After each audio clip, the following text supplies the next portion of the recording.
పెద్దమ్మ నమస్తే. నమస్తే. మీ పేరు? స్వప్న. స్వప్న గారు చెప్పండి. ఇప్పుడు మనకి ఎంపీ ఎలక్షన్లు వస్తున్నాయి కొన్ని రోజుల్లో.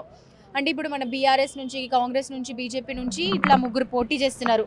బీజేపీ నుంచి ఈటెల రాజేందర్ గారు, బీఆర్ఎస్ నుంచి లక్ష్మారెడ్డి గారు, అలాగే కాంగ్రెస్ నుంచి సునీత మహేందర్ గారు. ఈ ముగ్గురులో ఎవరొస్తే మనకి ఇక్కడ మల్కాజ్గిరి బాగుంటుందని మీరు అనుకుంటున్నారు? విఠల రాజేందరే వస్తాడని బీజేపీ. ఈటెల రాజేందర్ గారు. ఓకే. సో ఏమైనా ప్రాబ్లమ్స్ ఉన్నాయా మీకు?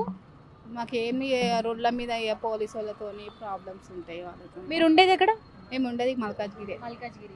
అంటే ఇక్కడ కొబ్బరి బొండాలు పెట్టుకోవడం వల్ల పోలీసులతో ప్రాబ్లం అవుతుంది. అంటే ఎలాంటి ప్రాబ్లమ్స్? అంటే షాపులు కూడా పెట్టనీయకుండా తీసేసుడు అన్నీ వేసిరు.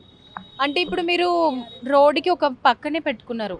లోపలికి పెట్టుకున్నా కానీ మేము లేని టైంలో షాపులు తీసుడు అవన్నీ పద్ధతి కాదు కదా. ఏదున్నా ముందు అంటే దానికి ఏమైనా ఎవరైనా పర్మిషన్ తీసుకోవాలంట? ఆల్రెడీ నేను లేను ఆ రోజు. నేను ఉంటే ఇది కాకపోతుంది మా షాప్ కూడా తీసేసి లేకపోతే ముంగడ దాకా ఉంటుండే. ఇప్పుడు వెనకకి వెళ్ళిపోయాల్సి వచ్చింది. వేరే వాళ్ళ ప్లేస్లో మేము పెట్టాల్సి వస్తుంది.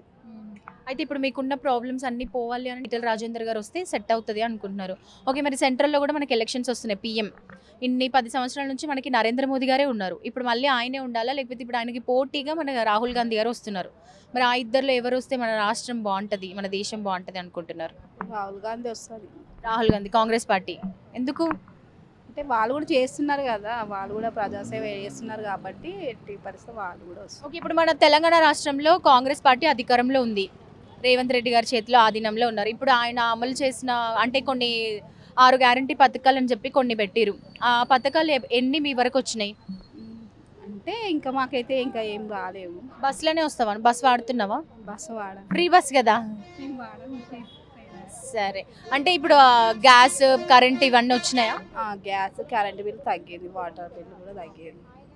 సో మొత్తానికి అయితే మల్కాజ్గిరిలో మళ్ళీ మన ఈటెల రాజేందర్ గారు రావాలి. అవును. ఓకే అమ్మ, నమస్తే.